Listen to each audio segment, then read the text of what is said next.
ben moi, je n'étais pas là à cette époque-là, évidemment, en 2004, là, dans sa création, mais il y avait quelque chose d'assez naturel, qui me semble, qui s'est créé autour des étudiants de Concordia, ou du moins des gens qui fréquentaient l'université, puis qui ont eu une même volonté commune de créer quelque chose ensemble, mais en ayant des pratiques très personnelles puis très différentes.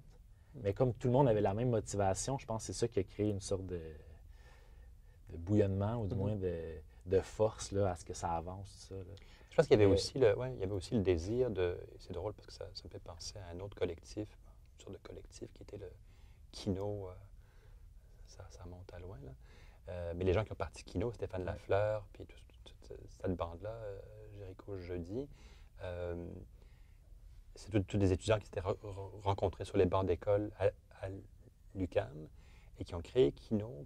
Au début, c'était un truc à tous les mois, chacun fait son petit film avec des contraintes, X, Y, Z, avec l'idée de continuer à faire des gammes, puis à pratiquer, puis à maintenir une activité après l'université. Comme il y a une espèce de hantise de si on perd le cadre de l'école, on n'arrivera plus à créer, puis on ne pourra plus continuer à faire des exercices et des gammes comme on en faisait à l'université. Puis il y avait un peu, je pense, cette hantise-là, pas cette hantise, je ne sais pas, en tout cas, cette préoccupation-là, de dire, ben là, c'est bien bon, on est à l'université, en deuxième, troisième année de bac, ben après ça, on n'aura plus accès au matériel, on aimerait ça, et puis au-delà de... Oui, on peut techniquement trouver une tireuse optique à Mainfield, mais on aimerait avoir un truc qui nous appartient. On peut aller à toute heure du jour et de la nuit, puis travailler, puis développer nous-mêmes, puis faire nos tests, puis ça ne nous coûte pas. Il n'y a pas comme un meter qui tourne. Tu sais. Donc, il y avait un peu, je pense, ce désir-là commun. Ensuite, chacun y va avec ses références. C'est que les références de Carl, qui ne sont pas les mêmes de celles de Malena, qui ne sont pas les mêmes de celles de Philippe, qui ne sont pas les mêmes de celles de Daichi. Parce que Daichi s'est fait une généalogie mentale qui est très différente. Carl, c'est clairement les performances de Pierre Hébert, c'est clairement, bon, il y a une autre généalogie à son intérêt de créer un collectif. Mais ce qui est frappant dans ce que tu as dit, c'est aussi le fait que quand tu veux parler de l'histoire du cinéma expérimental au Québec, en termes d'institution, on réalise à quel point, puis le livre de Guillaume Héral en témoigne bien, à quel point c'est au final toujours actif, il y en a toujours eu, mais c'est souvent assez atomisé. Et c'est souvent des projets qui apparaissent et disparaissent. Ils n'arrivent pas, on dirait, à se brancher sur plusieurs forces vives au sein de la ville, au sein du Québec, et à maintenir, au-delà, disons, des coopératives ou tout ça. Et même là, je pense que les coopératives n'ont pas réussi à créer, bizarrement, puis je ne sais pas, il y a comme un diagnostic quasiment médical qu'il faudrait dresser là-dessus, n'ont pas réussi à créer l'impression d'une sorte d'histoire du cinéma expérimental en mouvement, comme Double Négatif l'a fait.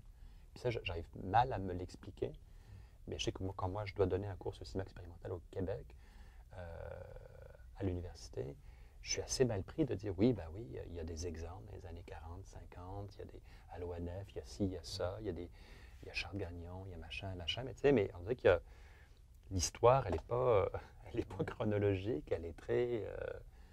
comme ça, alors qu'avec Double Négatif, il y a comme une espèce de grand récit qui peut se construire, qui est facile à raconter et qui montre bien qu'il y a une espèce d'énergie particulière que ce collectif-là a, au-delà de la qualité singulière des œuvres et des pratiques très singulières de chacun de ces artistes-là. Il y a quelque chose qui s'est créé, quoi. Il y a un mouvement qui s'est créé, qui ont permis de créer et qui dépasse très largement les créations du collectif. Et qui fait que tout à coup, on a comme l'impression que Montréal est un pôle de création expérimentale. Ce qu'on n'aurait pas dit dans les années 80 ou 90. Moi, je ne crois pas.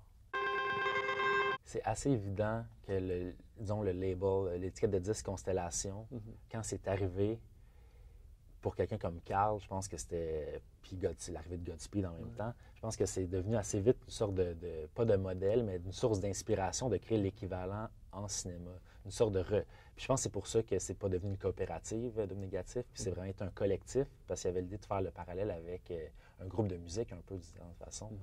Puis c'est pas pour rien, je pense que la Sala Rossa, la Casa del Popolo, l'Hôtel Tango, c'est tous des lieux qui ont été liés dès le début au collectif, puis encore aujourd'hui, tu sais, rétrospective en ligne pendant la quarantaine de Carl Lemieux, c'est pendant le souvenir, tu sais. Philippe Léonard qui fait Philippe Léonard, le film de drone. ça a toujours été là. Je pense que ça a toujours été lié musique et cinéma, puis même en ce que tu disais tantôt, même les événements à la Cinémathèque avec Orchamps, Pierre Clémenti, il y a l'aspect musique, c'est des musiciens qui sont là. Je pense que c'est toujours présent, en fait. Là. Quand il y a eu l'événement révélateur, Pierre Clémenti, je m'en rappelle l'ambiance, il y avait c'est quasi avoir un show rock, là, à un certain point là, pour le cinéma. Là. Tout à fait. Je pense que ça aussi, ça a contribué à peut-être qu'est-ce qui distinguait du négatif dans à quoi il se liait comme événement aussi. Il y a comme cette ambiance-là musicale, puis cette idée-là que c'était un happening un peu quand même. Là. Tout à fait. En faisant des événements dans le cadre du SWONY ou en tout cas à la Sala, ça allait chercher des amateurs de musique expérimentale qui pouvaient connaître, en tout cas qui n'étaient clairement pas insensibles à un Kubalka ou à un film de Warhol, tu vois. Ouais. Mais cette mixité médiatique-là est intéressante aussi, parce que bon, elle est très, très, très liée aux pratiques de chacun des cinéastes. On ne peut pas penser les films de Daichi sans penser à la collaboration des musiciens. Le Code Karl, ça va évidemment de soi, Malena aussi, et d'autres aussi. Mais tout ça, évidemment, ça a des racines. Et là, je pense que c'est là où l'exemple du Western Front est intéressant, parce que clairement, dans le cas du Western Front, il y a un peu cette idée de... Il y a du cinéma, il y a de la vidéo expérimentale, il y a des musiciens, il y a des peintres, des artistes visuels, il y a de l'installation, il y a de la performance, il y a une espèce d'esprit Fluxus, un tout petit peu, là, tu sais, qui est... Western Front était très, très, très influencé là, par l'idéologie et la pratique Fluxus. Donc, il y a quelque chose là aussi qui était très naturel pour eux.